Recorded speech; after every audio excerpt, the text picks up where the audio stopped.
Good evening, everyone, and thank you for joining us for another edition of Raising Vibration Radio and Journey into Consciousness. My name is Reverend Raven, one of your hosts, and I'm going to give it over to our other host, Tammy Lucente.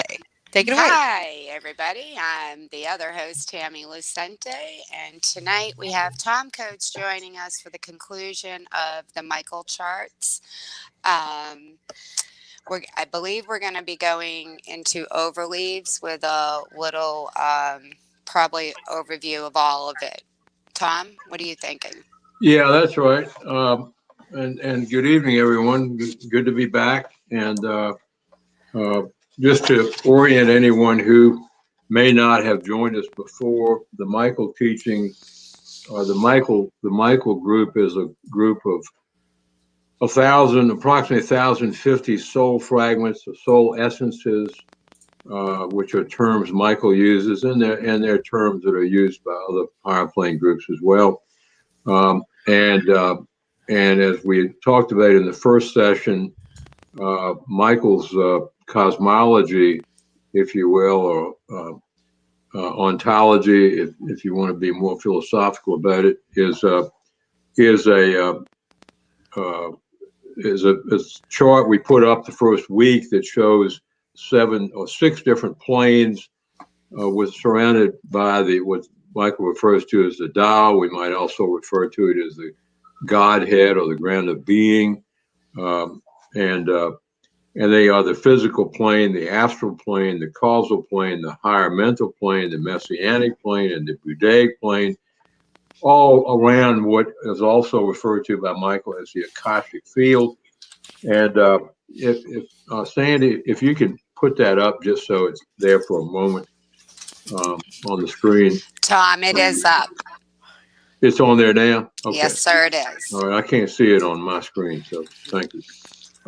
And in the Michael teachings, the souls originate from the Tao, and they go around through cycles of lifetimes, multiple lifetimes in the physical plane, and then they go through various periods of times in the astral plane, then the causal plane. And Michael itself, the group, comes to us from what it describes as the causal plane. And it is a plane of greater perspective than we have here, a plane of where the concept of unconditional love can be more fully realized, and a plane where play can be realized at a level that is probably beyond our capacity here on Earth too. And then there's the higher mental, the messianic, Buddhic, and these are planes that, according to Michael, all souls transit through as part of what it calls a grand cycle. So that I just wanted to reorient everybody to that, and the fact that Michael comes to us from by its own description, the causal plane. I know of at least one Michael channel who is, for the last couple of years, has been identifying Michael as now having transited into the higher mental plane. I don't know of others that doing that, but I just want to pass that on for whatever it's worth. There are at least I know of 15 or 16 Michael channels active today. There probably are many more than that, but when this is concluded, my plan is to post with you, Sandy, and Tammy, some information that, if people are interested, can serve as resources for them to learn more about the Michael information. As I began in the summer of 1973 in Oakland, California, and so forth, and there have been many channels that have come through since then. There is, for those who are scholars, there is a website called the Center for Michael Teachings, and it actually is an organization which is made it its business to collect the original Michael transcripts of the channelings that took place from the summer of 1973 through the 70s and even into the early 80s, when they were being primarily collected by means of using a Ouija board. And these things were then being transcribed weekly and disseminated to those who were in the group and others who were interested. And a book has actually been published that is available through that website of those original channelings. With some of the names have been changed to protect the privacy of some of those original participants, but most of whom are dead, but to protect their family members and so forth. But it's quite interesting reading, and for those who are interested in historical information of that nature, it's very educational. There are other websites that I'll provide information about as well, and also intend to provide as part of that posting information about contact information for the names and contact information for a number of prominent Michael channels who are active today. And a number of those have very, very robust websites of their own, which provide significant amounts of information about the Michael teachings and so forth. That'd be all excellent. Of which is worthwhile. Yeah. Yeah, that'd be wonderful, and wonderful resources for those who are interested. Thank you. Okay. All right. So moving on, we had gotten to the Michael. We've been working on the Michael reading chart for the last, I guess, week and a half or so, and the chart we're working with is a chart produced by one of the prominent Michael channels named Shepherd Hoodwin, and there are other forms of Michael charts that some other channels use. Shepherd's chart is a more, it doesn't cover some of the information that some of the others cover in as much detail, but overall, it covers a broader spectrum of information that is typical of Michael information than most any other chart that I'm aware of that any of the channels use. And it has the advantage of having been standardized for at least 20 years, perhaps longer. And so it provides a good resource of information. We've gone through and is that chart up now, Sandy? Since I can't see the. So what we have right now is the diagram of the Michael planes up. All right, well, let's put up item 2. Item 2, okay. Right. That's the Michael reading chart. Okay, got that up. Thank you, Sandy. You're very welcome. Thank you, Tammy. Is it up now? Yes. Mm-hmm. Okay. Well, we are, as we left off, as I believe we finished the top half of the chart, and we were at the first line of the bottom half, which begins with the word overleaves, and we were talking about needs and life quadrants. Isn't that correct? Yes, that's exactly where we were. Okay. Well, below that, you see a repeat of the axes that are stated up in the top half, mm-hmm. And as these axes are important because they identify the sort of the flavor or the texture of the kind of energy that's involved for each of the items listed below it. And so you got the inspiration axis under which you have servers and priests. You have the expression axis under which up to the top half you have artisans and sages. You have the action axis, which involves warriors and kings. And then you have the assimilation axis, which involves what Michael refers to as scholars. They're the collectors, the hoarders, the creators of libraries and dictionaries and encyclopedias and all that sort of thing. And so The first line there, the first of the oval, what Michael refers to as oval leaves, and again, the bottom half of this chart relates to personality traits in your present lifetime, whereas the top half of the chart represents aspects of your soul, or what Michael refers to as essence, which according to Michael are consistent across all the lifetimes in this particular cycle.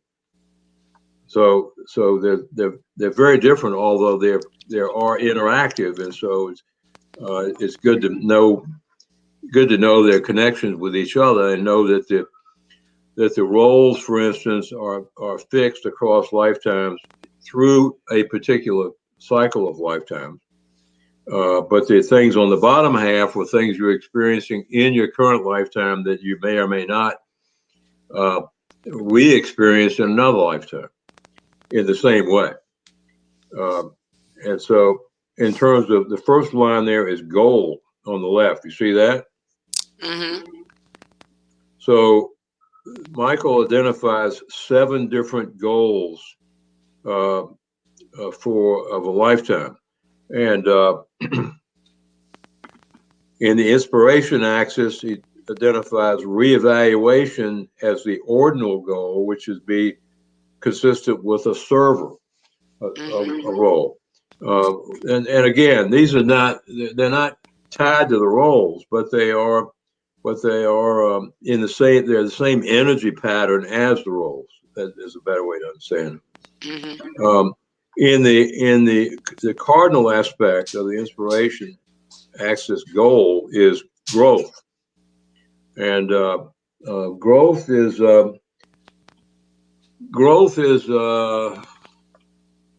people whose life goal is growth are well, you've heard the expression, another damn growth experience. We've Growth all had opportunity. those. Yeah, I left out the G part of that, but in any event, we've all had those other goddamn growth experiences, and so not me. No, not you, Sandra. yeah, we know that they can be challenging experiences. Yes. we know that they tend to throw us down, face down in the dirt and stomp on us, and then we're expected to pick ourselves up and get on and hopefully learn something from it, so we don't have to have the same experience all over again, even though we might create one that's just as difficult in the future. And if we're in growth, that's what we're prone to do. We may not be doing the same one, but we'll be doing a series of those experiences, and that will be the one of the main pathways of our life if we're in growth. Does that resonate at all? Mm-hmm. Yes, very much so. Thank you. So, if you're having a lot of growth issues, it's not bad. It means you may be right in alignment with your role. It just and growth issues tend to be again challenging things to experience. Yes. The next 2 are discrimination and acceptance. Discrimination is about I like to think of the word discernment as a adjective that to me better describes that energy.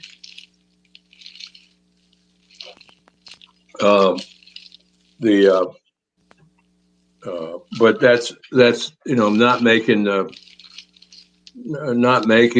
bonehead judgments and so forth, and evaluations. Discrimination, to me, it's interesting. It falls under the artisan role. It's the ordinal aspect of the expression axis, and acceptance is the cardinal aspect of the expression axis as a goal, and that involves all kinds of it can involve mainly would involve self-acceptance. but it is which is something that's oftentimes challenging for all of us. That Mm-hmm. our lack of acceptance of what we are and our desire to project something other than what we are, it becomes, as we develop and become more and more evolved, that becomes more and more of the 800-pound gorilla in the room, lack of self-acceptance. So so that can become a very productive life goal too. I find all that interesting, Tom. I'm discrimination sliding to acceptance, and I can see all over the place how that is all shown up in my life when I look at it. Just out of OMG, that's what I am too. Can yeah. you believe Oh that? yeah. No, yeah, Sandy, I can Yeah. believe that. So Like Sandy, what are you? the same Same. thing? Same thing. Okay. Well, Yeah. then some of that, what I just said, should resonate a little bit, right? Very much so. Yes. Thank Um, you. I mean, and does the use of the term discernment, is that a help in the context of understanding discrimination? As I have matured in life, I would say the later years of life, I've used that exact word. That Mm-hmm.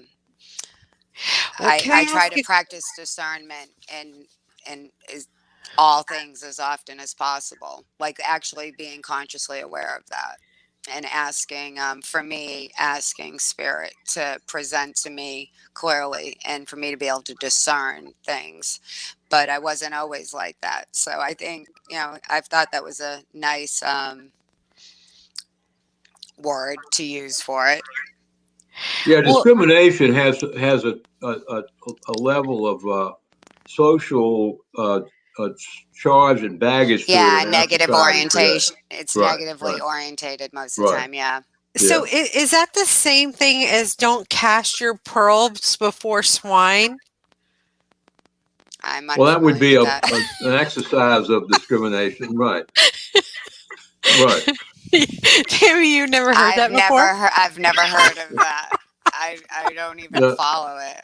another one, yeah, Oh the God. parable of the, the Sandy, the Jesus parable of the talents in the Old New Testament, about the three people who were given the talents, and one invested them and doubled the money, or doubled the talents were meant a unit of currency in that time, and Mm-hmm. not a specific talent, but in any event, and then there was one who hid it under a rock, and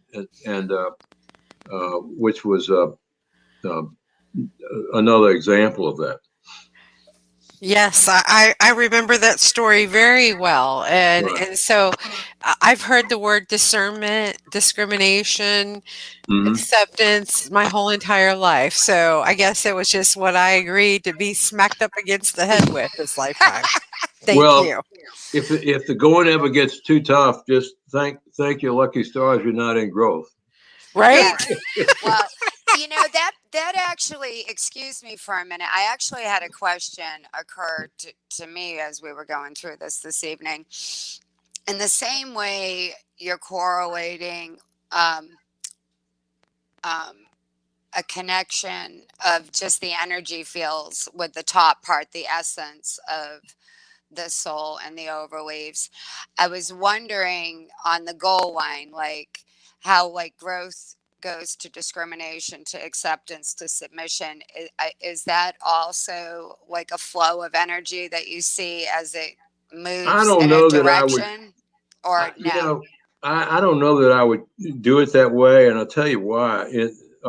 Shepherd is one of the few channels in this, and I've heard debates over the subject, but some of the other channels organize the the axes in a different order, Oh. and they organize them so that um, in the order of the cadence numbers up in the essence uh, Mm-hmm. aspect, and so I would think that if I were to answer in the positive in response to your question, that might generate debate among people who are No, I was more just astute curious Michael scholars than I am. if there was a position one way or the other on that. I was curious. So I don't Tammy, know the answer to that, but I would say the answer probably would be no. I don't. Mm-hmm. These are things as far as I know, and again, my knowledge is not by any means encyclopedic on the Michael information. And But as far as I know, each one of these overleaves, what Michael refers to, and what we would call personality traits or whatever, are things that are chosen by the soul essence in conjunction with a lifetime and in conjunction with that which the soul essence wishes to experience and how it wishes to express in a given lifetime. And they're chosen in advance, and then you work through them. And some of them, you mentioned, both of you mentioned that your goal is discrimination sliding to acceptance. So Mm-hmm. you can complete the discrimination piece and move on to which is the ordinal aspect of the expression axis, and then move on to acceptance, and you will have covered, in effect, if you complete both, you will have covered two roles within a single lifetime, which is a significant achievement. well, Tammy, do you have sophistication minus prejudice with yours as well? Yeah, what that means is that's the, and I don't have, let's see, the positive aspect of of of of discrimination is sophistication, according to Michael. Okay. And in other words, I wouldn't use that term because sophistication itself has a charge associated with it in our culture. I Uh, have positive sophistication, negative prejudice. right. The negative aspect of discrimination is prejudice. Um, and in fact, in our language of today, discrimination doesn't have much other than the negative meaning associated Mm-hmm. with it. But sophistication is is also charged in a way because it suggests some level of pretense, which I don't think is intended by Michael. Uh, you see what I'm saying in terms of sophistication? I mean, sophistication means, what it really means is you know your way around. You didn't just get off the turnip truck, right? But but Oh, okay. So it's not like sitting at dinner at a high class restaurant with a Well, I'm champagne saying it doesn't. and I think that's the hello. way Michael intends it, but it doesn't. But in our society, we think of sophistication as somebody who uses a smokes with a hand with a cigarette holder and that sort of thing. I mean, it has a sort of a culturally imprinted negative charge as well, which I don't think is intended by Michael. But each of these aspects has a positive and negative pole, each one. And I don't think I have the information in front of me that tells what all those are. But they're easily accessible on Mm-hmm. Michael on various of these things that I'm going to put up post information about it. Let's see. I was looking at one a day or so ago in anticipation of this tonight, and maybe I can find it, um, uh, and I can go through what it had. All those things listed, all those polls on each one of the aspects. Okay. So, Sandy, do you have sophistication and prejudice also? Is that what you were Yes. saying? That is Yes. so funny. And it's funny that we're both male energy too at the same time, Oh, very, like very interesting. it's very, very interesting. Very. And it's funny how we connected later in life and Hmm. not in the beginning of life. Right. Let's see. Well, those are, you're both probably familiar with Michael Newton, who's written several books about souls planning their lifetimes and so forth. Hmm. His first one was called Journey of Souls, not to be confused with Shepherd Hoodwin's book called Journey of Your Soul, which is probably the best. Also, when I post this stuff, I'll list some books about Yes. Michael teachings. But Journey of Your Soul by Shepherd Hoodwin, which was first published in, I think, 96. And then he had a second edition come out around 5 or 6 years ago, is by far the most complete compendium of the Michael teachings. And it is, in terms of wanting to, learning about them, it's a very, very helpful book. Let's see. Well, I had this thing up a day or so ago, and now it's now that I'm on camera, it's eluding me. But That's Well, okay. it'll I'm going to come to get you. everything and you're going to yeah, send it to me and yeah, I'm going to post it all over the right, place, yeah, especially here on the Raising Vibration Facebook page. right. Tammy's going to post it on her thing. And and then it's going to be there and we'll tweet about it. We'll Instagram about it. We'll do all those things, Oh, good. Okay. Snapchat, whatever we need to do. We'll get it out there. All right. No Um, worries. very good. It was on something by one of the Michael Sanders named Steve Cocconi, and I just can't seem to pull it up right now. Anyway, and I'm surprised because it's easy to find. Okay.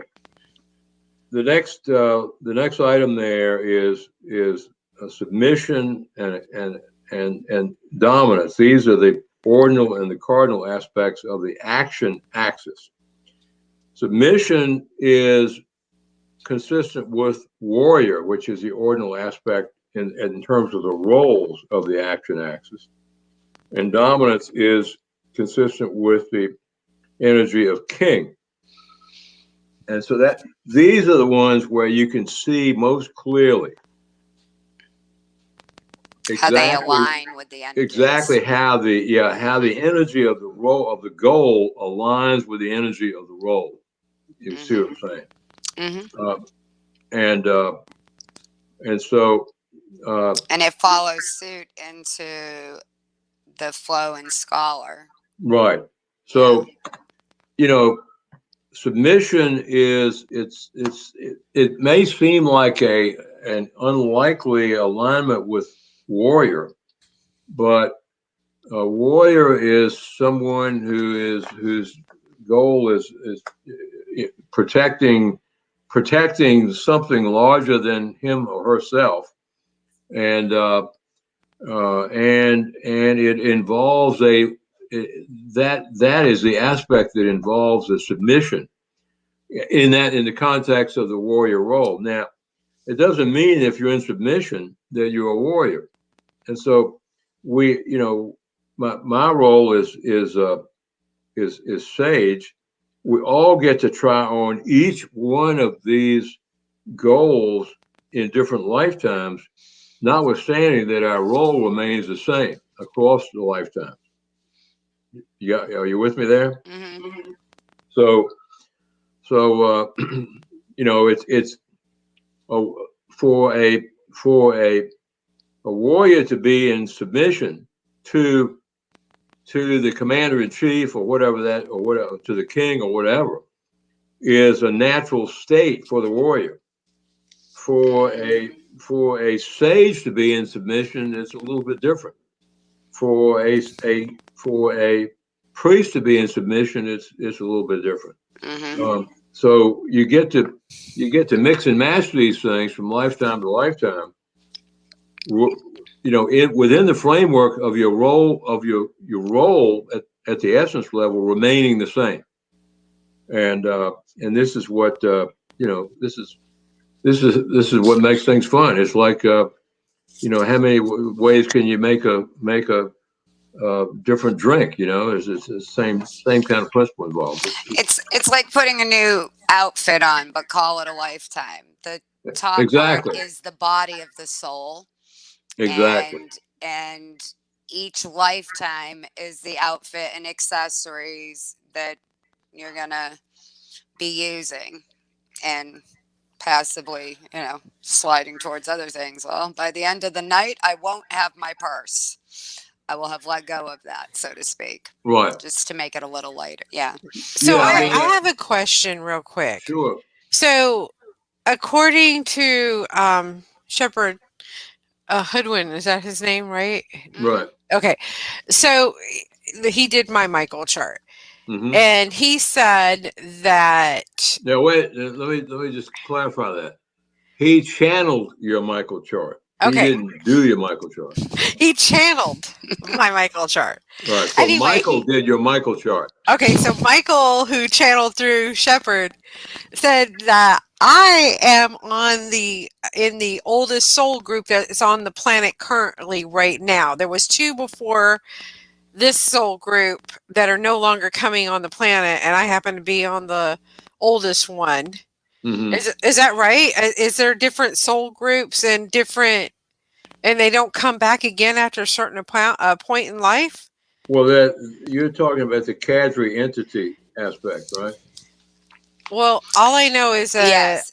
Okay, is that what I'm talking about? That's what she's talking about. They're in the same. Yeah. Well, Sandy, the short answer is that we covered that last week, but the longer answer is that we didn't cover that specific question. We just covered that subject matter generally. There are, according to Michael, there are groups of souls that Michael refers to as cadres and so forth, and entities that have completed their cycles on Earth and are no longer incarnating, and no one in their cadre is any longer incarnating. Their cadre has gone off to higher planes, or they may have evolved through all the planes and are now showing up on a number of other different planets. Could they come back if they wanted to on this Earth plane? Of course, yeah. They could, yeah. It's to the best of my knowledge, from information from Michael and other groups like the Ra group, it is a free will universe right there, a free will creation, and that doesn't begin or end with Earth. It is a cross creation at the level of essence or beingness, and I can tell you from a personal standpoint that I have had multiple cycles of lifetimes which have been associated with the Earth, but not all as a human on Earth. There have been some in which I have come here from Arcturus, others in which I've come here from the Pleiades, and others in which I have been associated with the Earth from Andromeda that I know of. Now, these are not where I came and had a cycle of lifetimes on Earth, but in the context of cycles of lifetimes on other planets, I was doing work that was significant in the context of those lifetimes in respect to the Earth, this Earth. If that makes sense. That is incredibly interesting. It is. I would like to go into that a little more, but maybe at a later date. Well, we'll do that some other time, maybe. But yes. It's that there are I would say I'm far from unique in that situation. I wouldn't say that. I would not say that you're not unique, because anybody that calls their parents by their first name is definitely unique. Well, I'll give you another example of that. There was there's more and more. I don't know how valid it is, but there's more and more internet information about all sorts of structures and who knows what being discovered in Antarctica that relate back to potentially as far back as nearly 1 million years ago from some ancient builder race. Mm-hmm. And and there was from the channel information I've gotten, there was a group that came here to Earth close to 1 million years ago. They had at a time when at least large segments of Antarctica were not covered with ice, and that group lived and had they were they were an advanced civilization that came here in their own vessels and so forth, and they actually had it was a human or humanoid civilization more advanced than we are, with larger craniums and bigger brain capacity and so forth. But they were sentient species, and they were they had a civilization on Antarctica that, according to the information I've been given, lasted from around 950 to 975,000 years ago to around 650,000 years ago, when a cataclysmic and sudden and unexpected event destroyed their civilization. And during the course of those 300,000 or so years that they were here, they had a population, I believe, of up to maybe 5 or 6 million individuals.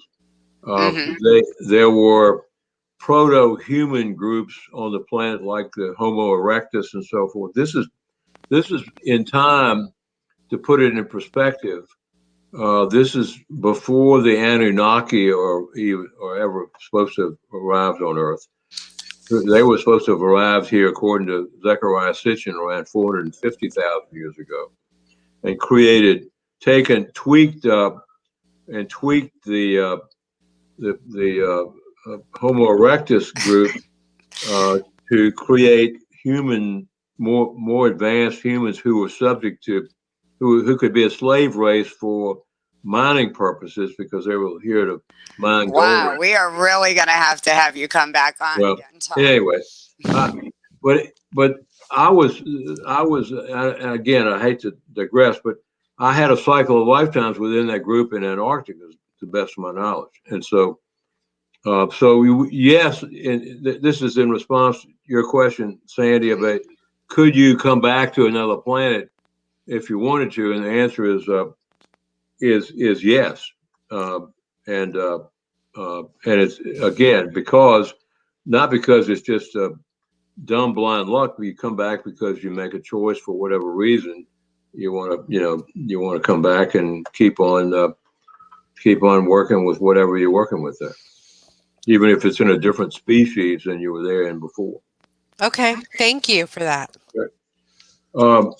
Okay, so we have submission and dominance. Submission is the energy of the warrior, but again, it is something that is more often than not, the plurality of people in submission would not be warriors.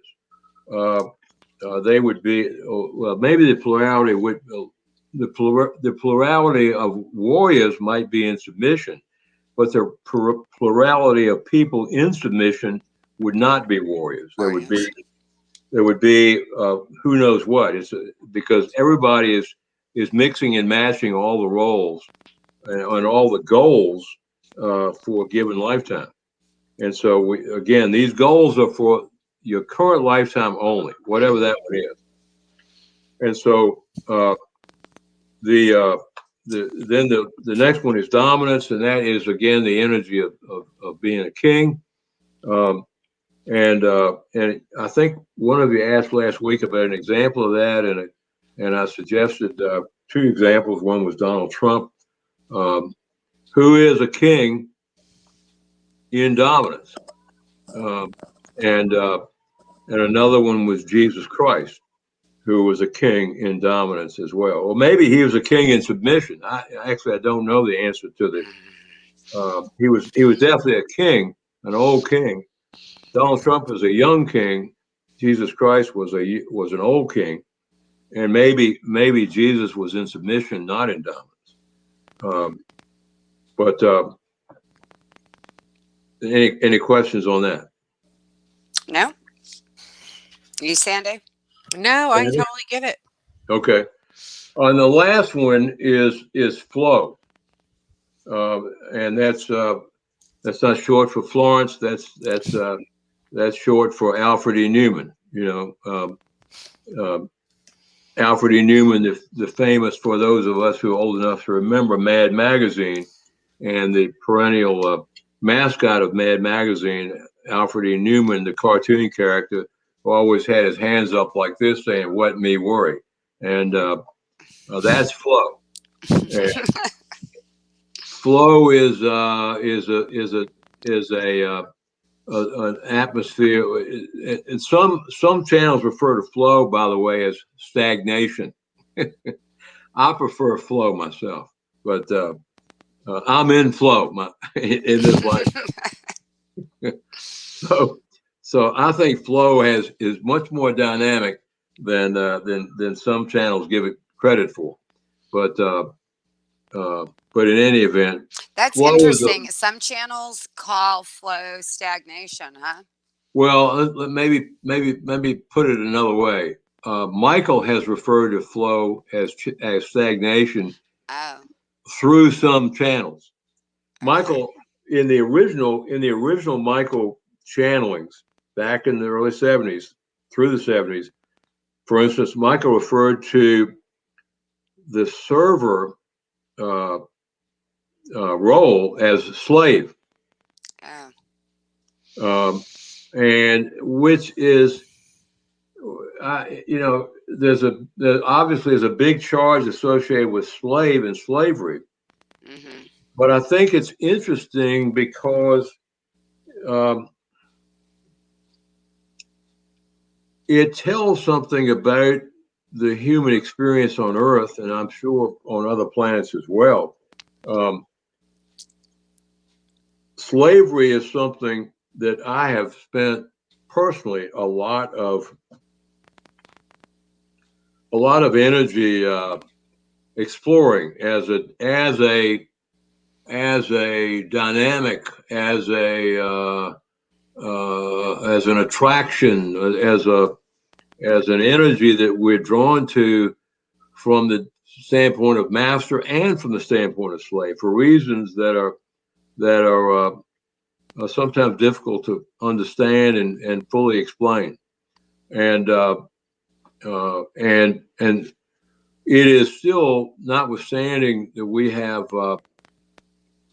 enacted laws against it across the planet, slavery still remains with us today in various forms. Yes. And many of those who we in our society would consider to be enslaved are in it because they have volunteered, even at the in the human level. And so there is something about that energy that is both difficult for us to let go of, and also something that is redeeming in a sense. And I don't know how to take it further than that at this point, but there's an aspect when you look at server, know that Michael's original term was slave, and it was not meant in a derogatory way. It was meant in a way that most properly described. Right. It was meant as a way that described a state of being that was designed to serve others above all else. And so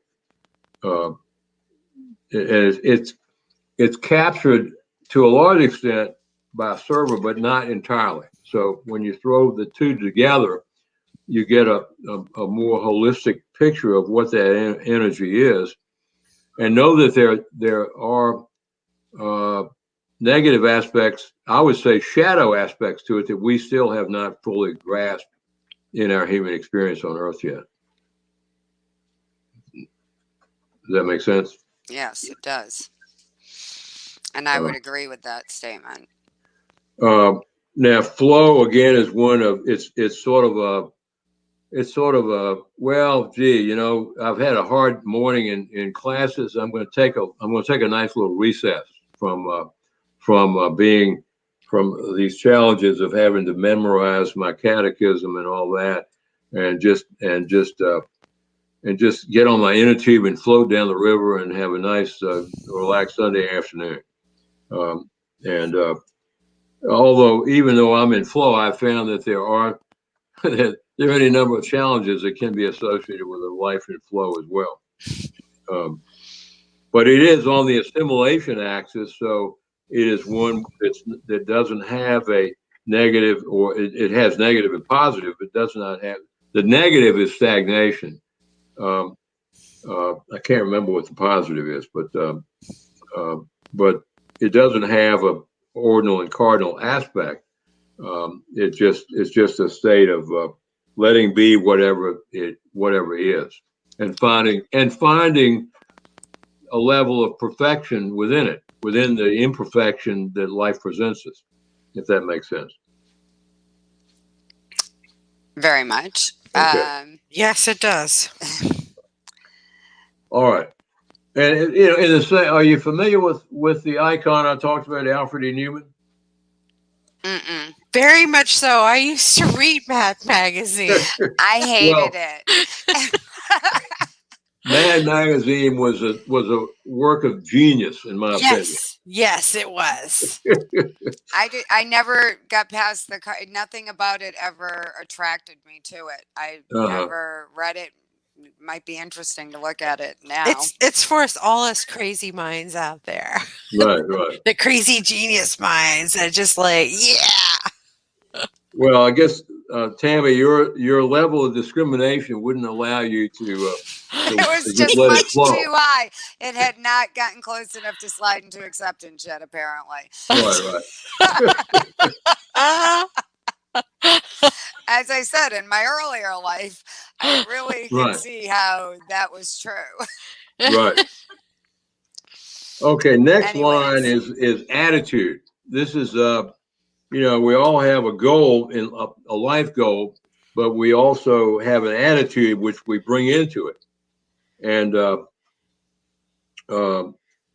so we're going across this thing, across the page. The first attitude is under the inspiration axis of, and it's that most consistent with server or slave is stoic, right? So if you can grasp this, the throwing in the concept of slave enables you to grasp the attitude of stoic in a more complete way, I believe, than server. Because if you're a slave, that implies that you're not in charge of your own fate, and so the attitude that goes with that is either being rebelling or just accepting it as that's what it is, and you just have to live with it as it is. That's the attitude of the Stoic, right? Mm-hmm. Sandy? Well, I mean, that doesn't make sense to me. I'm like pondering on it. Like, That's what I was hearing. That's why I was asking. Yeah, my brain's like, what? That is just not clicking for me. I'm sorry. Well, let's suppose you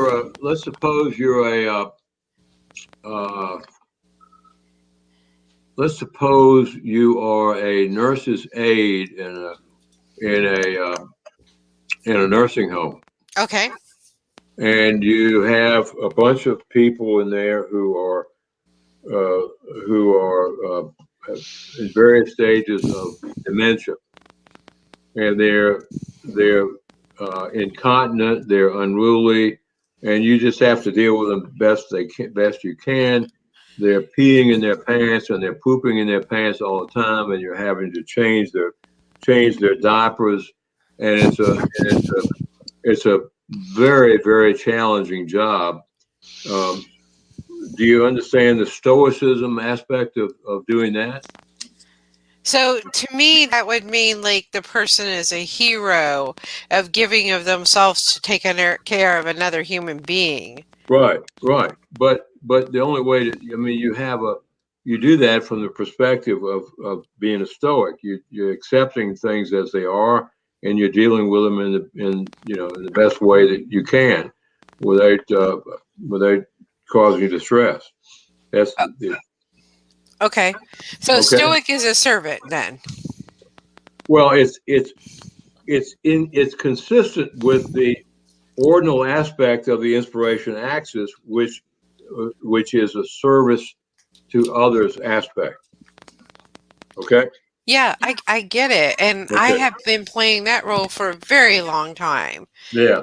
But yet that wasn't channeled through my chart Okay. as that. So that's interesting.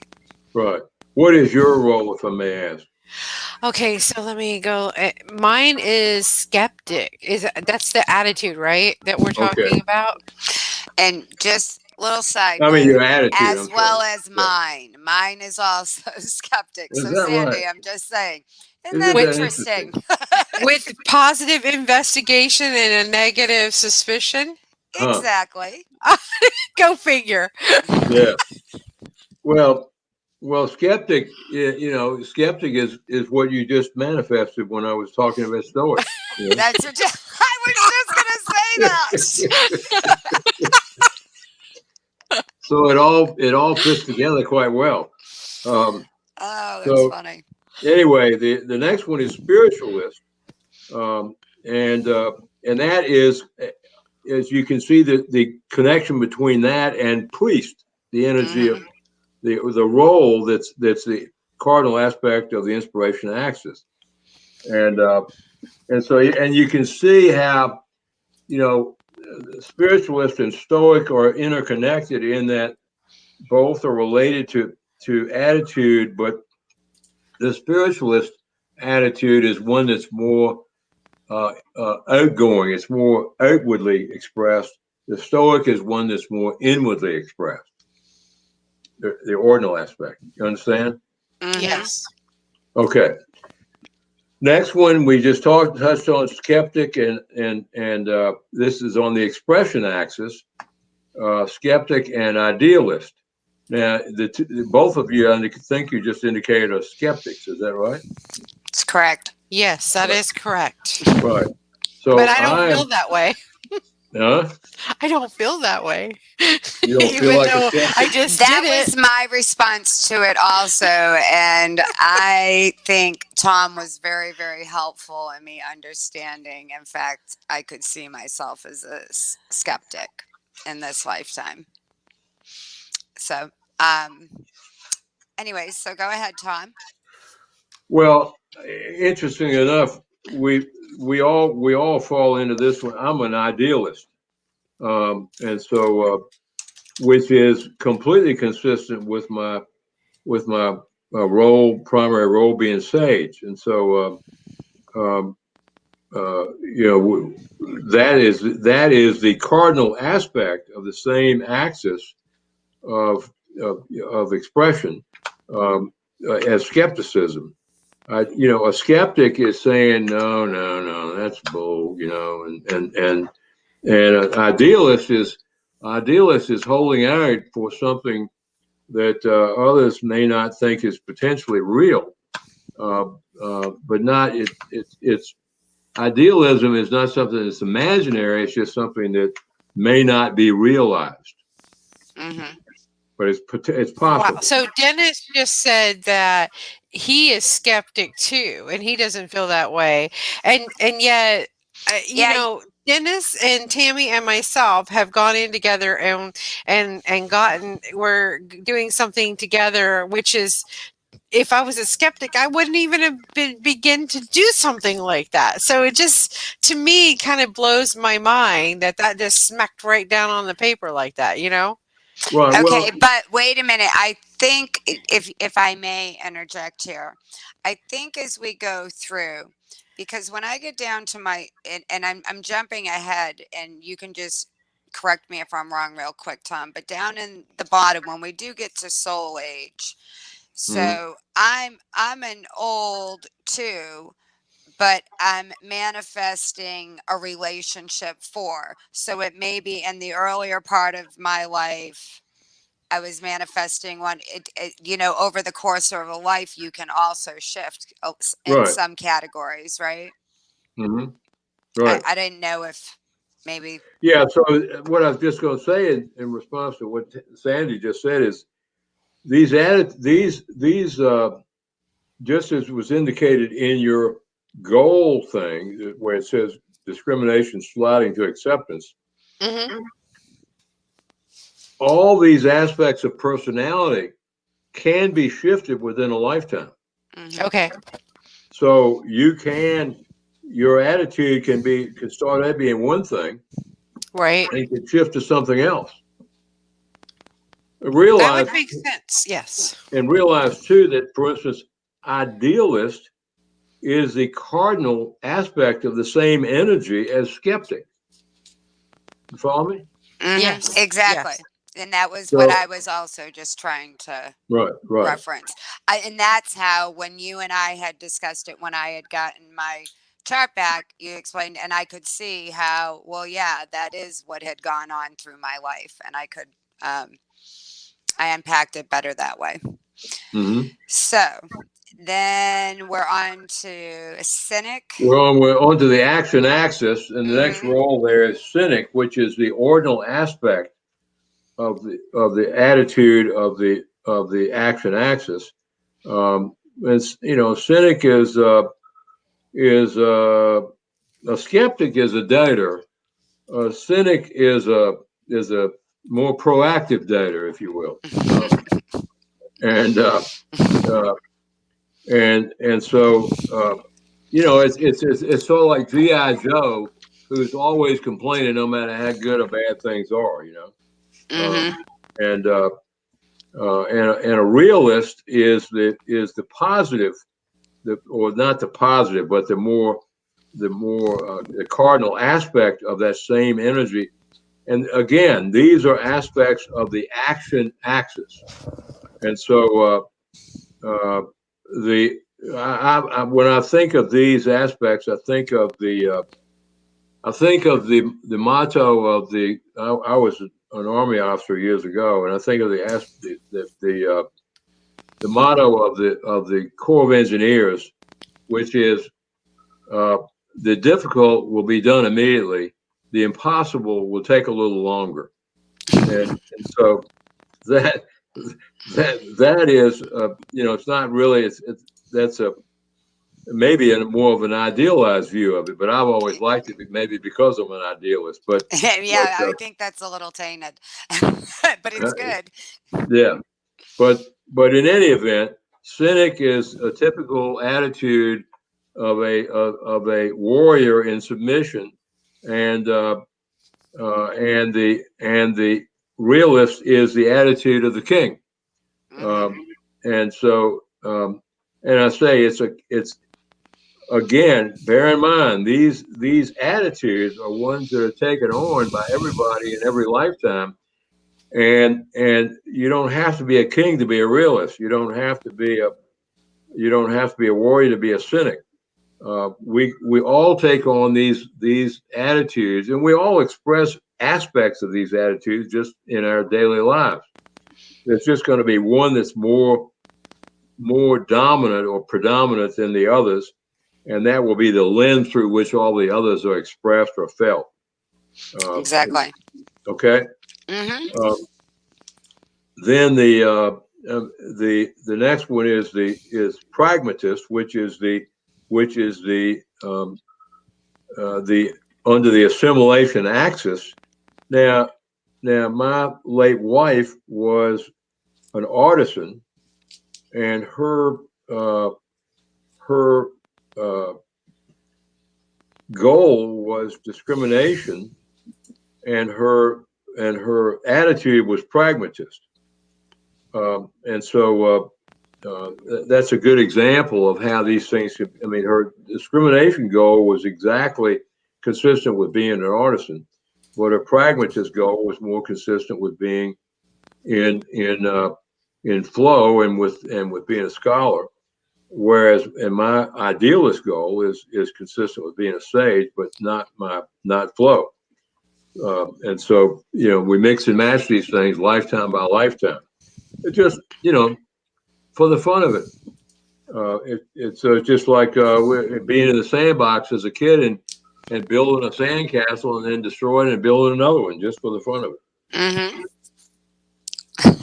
Any questions about anything more on attitudes? Nope.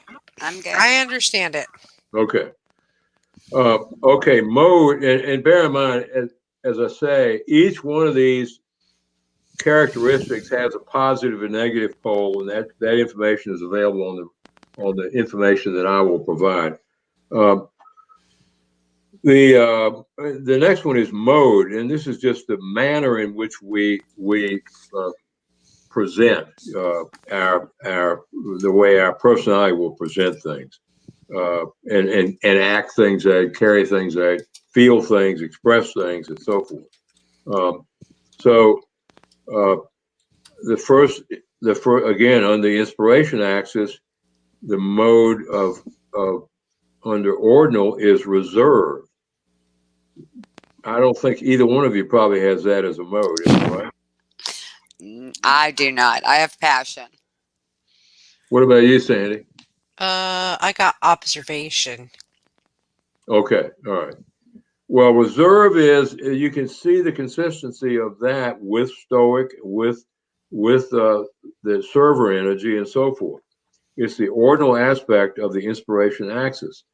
And again, think in terms of the fact that most doctors, nurses, medical techs, nurse assistants, and so forth, people that work in healthcare, hospitals, would be, I say not most, but the plurality, the largest number of roles would be servers in those, fulfilling those positions. Even if you're the most famous surgeon in the world, the plurality of those famous surgeons would probably be servers. And so reserve, it means you're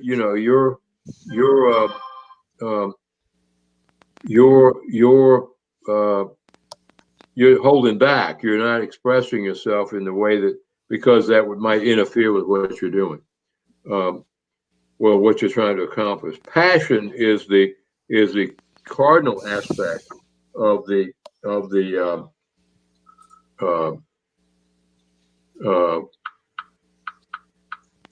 is the cardinal aspect of that energy, and so, and my mode is passion, and so again, it's not consistent. It's and so my mode is in the inspiration axis, whereas my role is in the expression axis, and so that's a good example of how these things mix and match. You said, Tammy, yours is also passion, is that right?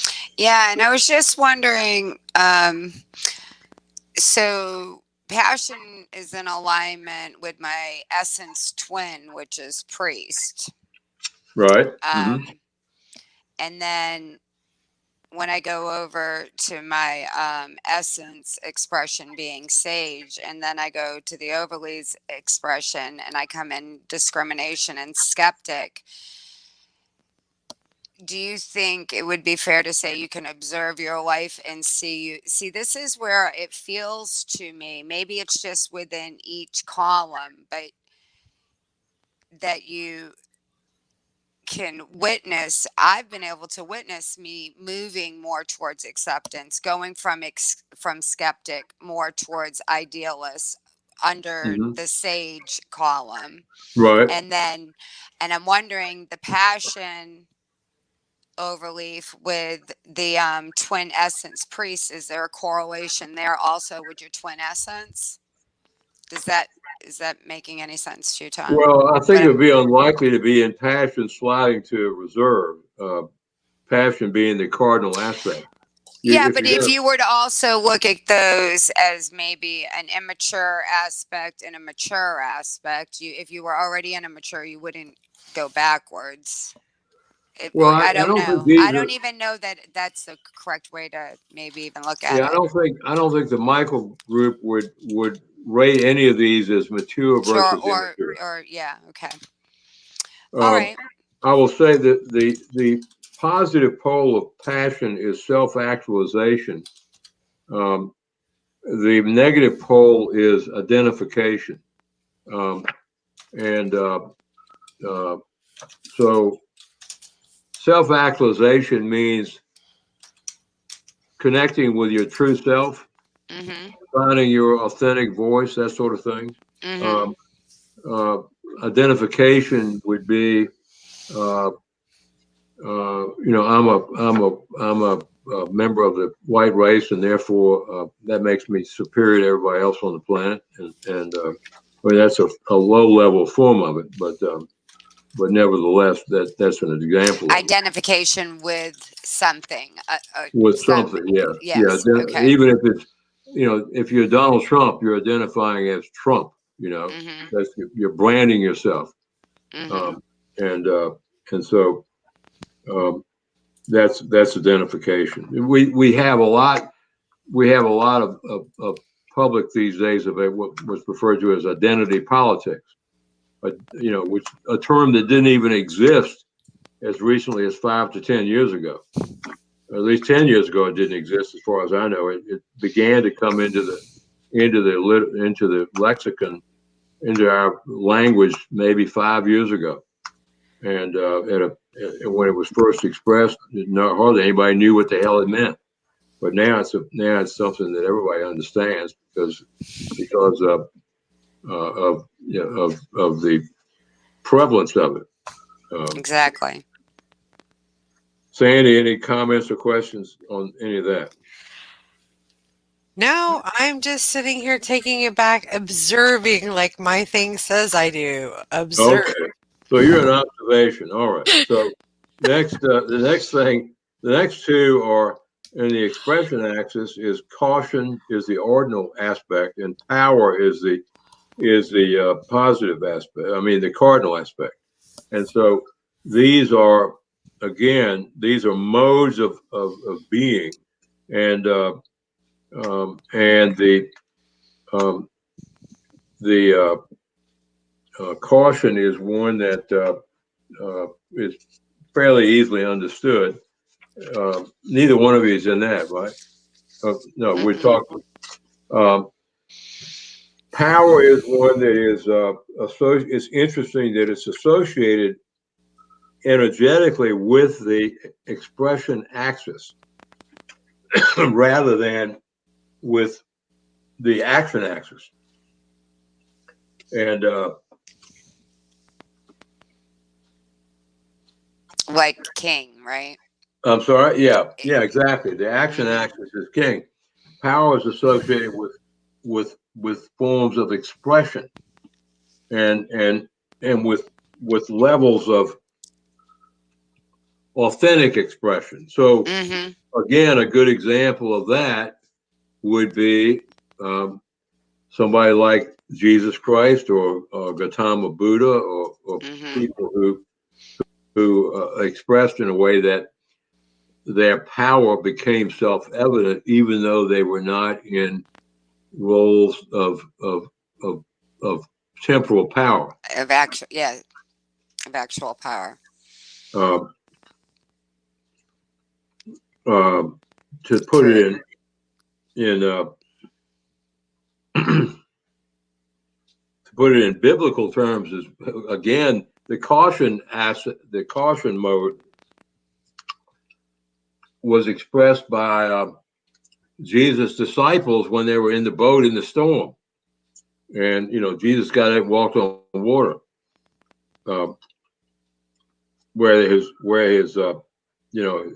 Peter and the others who were in the boat were afraid, of the conditions and so forth. So the next one is the action axis, um, and you have the two aspects, perseverance and aggression. Uh, Perseverance is the way of the warrior, and aggression is the way of the king. And each one has its positive and negative poles. Um, and I'm very familiar with the energy of aggression because my late wife was in aggression. Tom, I'm just going to give you a time check to just let you know we're at about 20 minutes left in the program tonight. Right. So I don't know how you want to proceed. All right. But I just thought I would share that with you. Yeah, in the next couple of minutes, I'll move through the next thing pretty quickly. Observation, Sandy, you're in that. That's a level of relative. It's relative disengagement from an emotional perspective. Yes. Makes sense. Right. And it's sort of neutral. Whatever is going on, you're neutral to it. Is your mode. I am Switzerland all the way. I hear you. Right.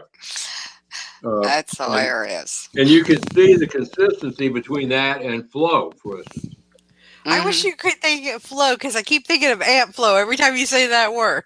Mm-hmm. Right. All right. So the next line is centering, and I will tell you that some other channels have more detailed centering information than Shepherd includes, and I think it is potentially useful. Centering is the way that we process information, and to me, it's one of the more difficult aspects to fully grasp. But some would say you have emotional, and then you have higher emotional, you have intellectual, higher intellectual, and so forth. And so and what are y'all centerings, if I may ask? Mine's emotional. I knew it. I just knew it. I knew it. Guess what mine is? Emotional. Intellectual? No, intellectual. Okay, all right. How did I know that, Sam? I don't know. Well, intellectual is more consistent with observation, and emotional is more consistent with passion. Now I'm intellectual, and my centering is intellectual, moving part, and of course I'm in the mode of passion. So there's some degree of conflict there. But this is again the way you process information. Tammy, you and I both have a friend who is clearly emotionally centered, and everything that comes his way is processed emotionally before anything else, and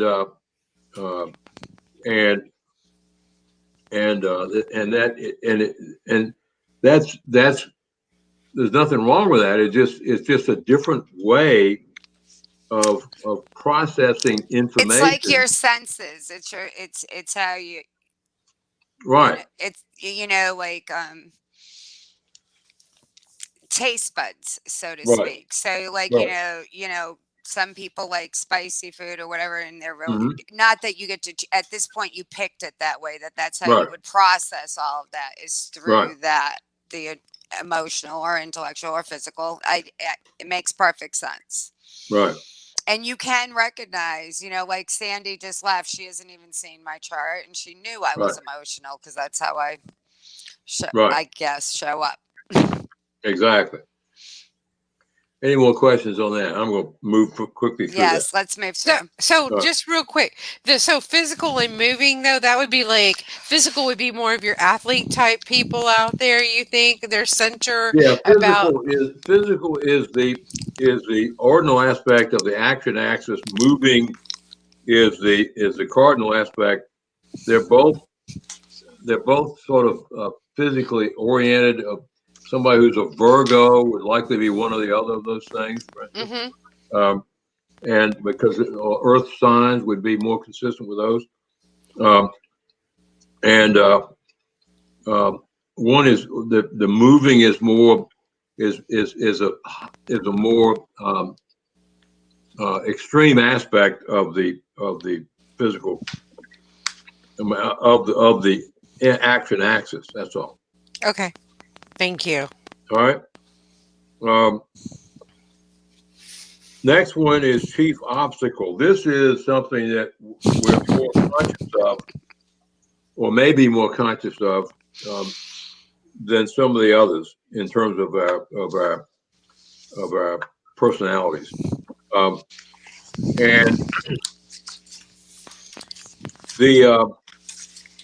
again, look at it under the axis. The inspiration axis, the ordinal aspect is self-deprecation, which is consistent with reserve, with stoic, with emotional centering. The cardinal aspect is arrogance. And my chief obstacle is arrogance. And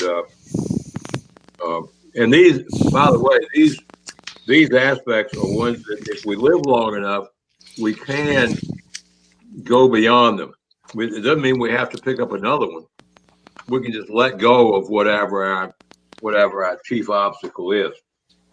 I feel like I've been loosening my grip on mine my whole life. And what is yours? Stubbornness. How about you, Sandy? Oh, please, is self-destruction with sacrifice and immolation and impatience. Yeah. So, well, yeah, my late wife was in impatience, and my first wife was in greed. I would have thought she was in martyrdom, but greed was apparently it. But in any event, and it's interesting to me that self-destruction and greed both fall in the expression axis. Martyrdom falls in the action axis under the ordinal aspect, consistent with the warrior energy, and impatience is the energy of the king. Stubbornness is the energy of assimilation, which is,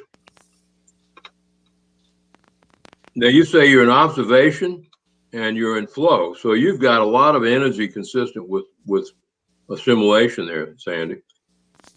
right? I know this is crazy, right? Yeah. Like any more questions on the chief obstacles? No, sir. Nope, totally got it. Bingo, check. Okay. Because we're running so short on time, I'm going to skip over the body types. These are things that there's plenty of information in the materials I post on, and I think that's less enlightening for yes, than the rest of it. So the last line is soul age, and soul age is really a line that pertains to both the top and the bottom of the page. It is an aspect of personality, but it also relates to the essence itself. In the Michael teachings, we go through 5 distinct soul ages from the time we first start to incarnate in a given cycle until the time we complete that cycle of incarnations. And and there are two more that are not listed here. Michael lists these as infant, baby, young, mature, and old.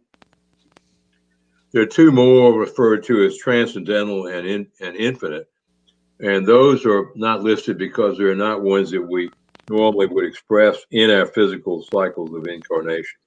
Mm-hmm. But each one of these soul ages has 7 distinct levels within it. There is on the website of one of the Michael channels that I'll provide information about is that of J.P. Van Hull. Wonderful information relating to the different levels that are of each within each soul age. And a soul age is, in Michael speak, an evolutionary progression from the time that we first start incarnating until the time we complete the cycle. And so we've got 5 different soul ages and 7 different levels within each soul age. So we have altogether 35 different levels that we go through to complete a cycle. And according to Michael, in the normal course of events, each soul will spend 3 to 4 or 5 or more lifetimes on each level within each soul age, but until to fully integrate that before they move on to the next. According to Michael, there are essences, soul fragments that will complete a cycle within 50 lifetimes. So using 1 to 1.5 lifetimes per level, and we'll get through it and move on and not incarnate. Maybe they don't like the earth very much, but and so they want to get through it quickly and move on to some other planet that has better weather or higher vibration or whatever. But there are others, and I have to say that I'm in the slow learner, stop and smell the roses category, because I've got many more than 3 or 4 lifetimes associated with each of these levels. And but you have the first level. Each soul age has its own theme, and these themes are evident when you look at some of the things that go on in our world. That each level represents a sort of a level of consciousness and a vibration as well. The infant soul age, the theme of that is learning survival skills. And so, according to Michael, there are no more infant souls incarnating for the first time on Earth today. There are no places for them to go. There are a few infant souls left, but they are souls that have already started their process here. There are no new ones coming in because we have not got any ecological niches for them to fit into currently on Earth. If we blow ourselves up with nuclear fission, then we might create some, because we blow ourselves back into potentially a perpetual stone age. But right now we have none.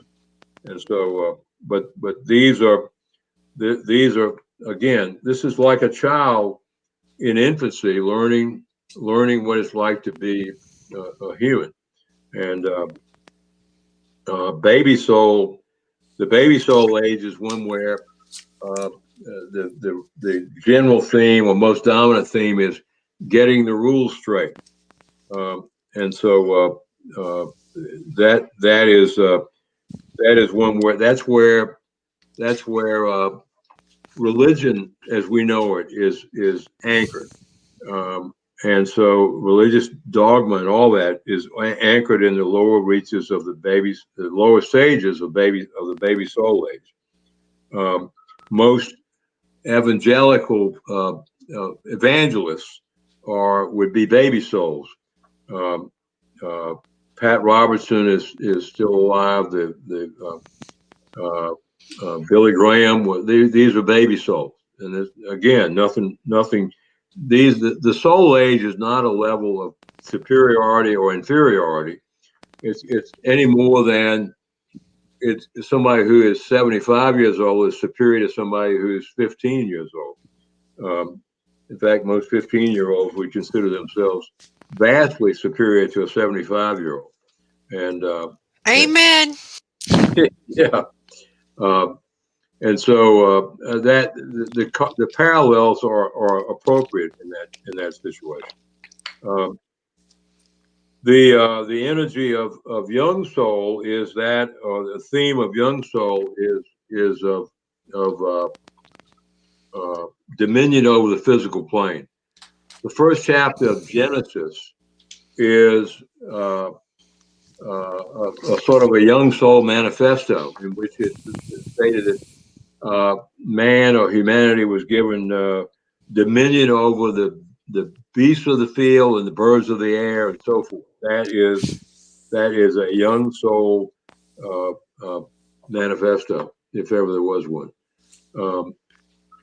And again, I've stated already, most of our presidents and most of our politicians are young souls. Most of our presidents have been young souls. Donald Trump is an archetypical example of that, but most of our others have been young souls as well. Our founders were not. Our founders of this country were mostly mid-level or upper-level mature souls, because the theme of mature souls is relationships, and so our founding documents, the Declaration of Independence, being our sort of our birth certificate, and our Constitution, are both documents which are about relationships, and the authors of those documents were mid to upper level mature souls. And to give you an example of other matures, Albert Einstein was a third level mature soul.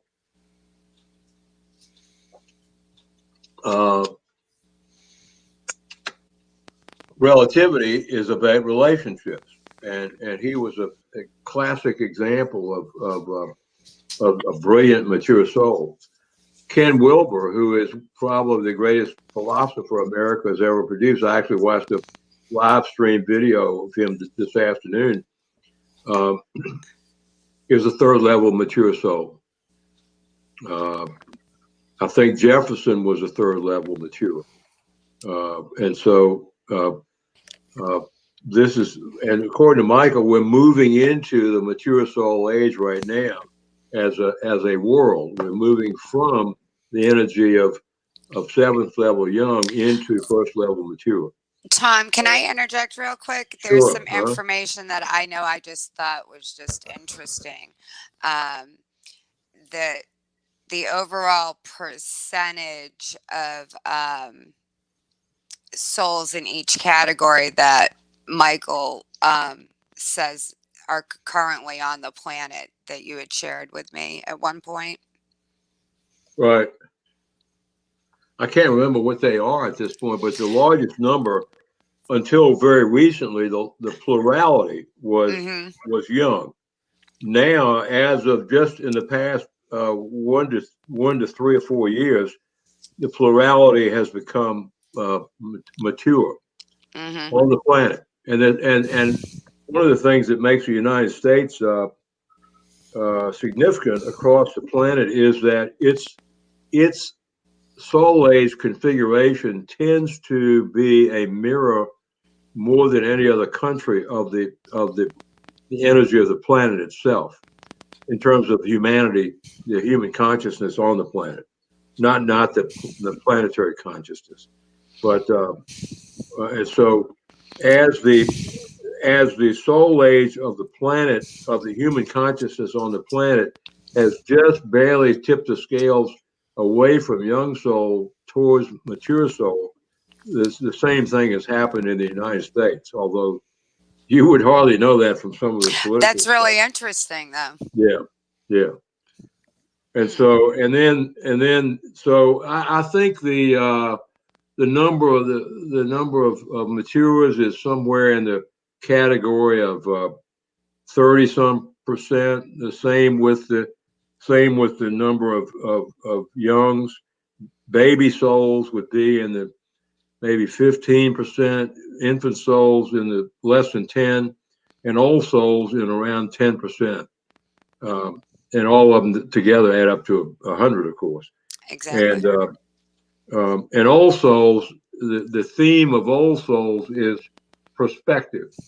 And so it's just you can compare it to the theme of old age. Older people tend to be less active and less builders, and more just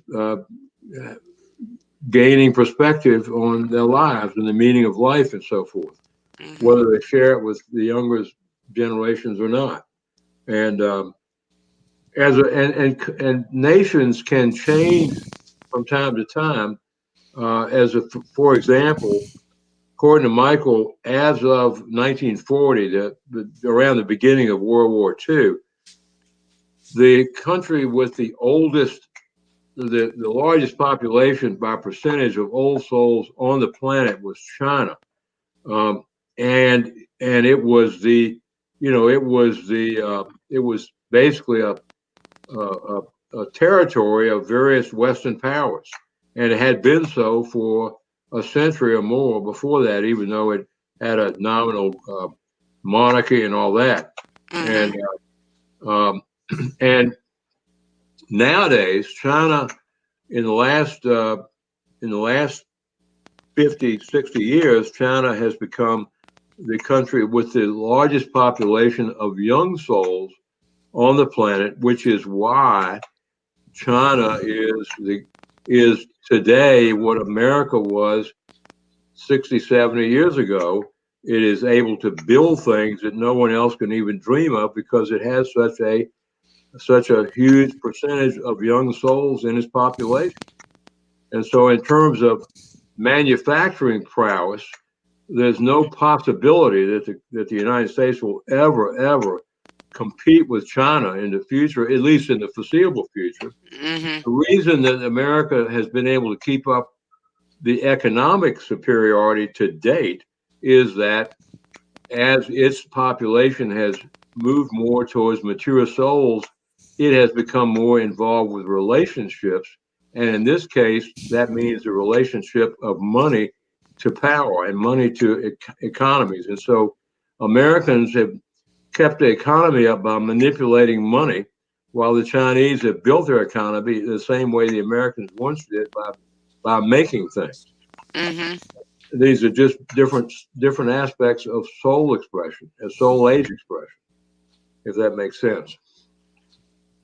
I think, yeah, it's one way to really look at that and put it in context. Now, I'm afraid we've run out of time. So, Yes, yes, we have.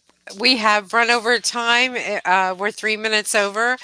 And again, Tom has agreed in the next couple of weeks to come back and, do a recap and then answer. You can join us and you can email or give us questions. And we're also going to ask Tom about his life too. And my poor dog knows that it's time for me to get off of here because he's having a conniption.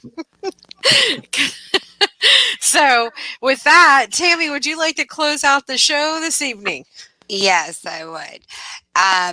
Like Sandy was saying, I would really love for us to have you back, Tom, and hear more about your just journey and how you ever even got to the Michael readings and the other things that you touched on lightly today, and your life experience in the near future.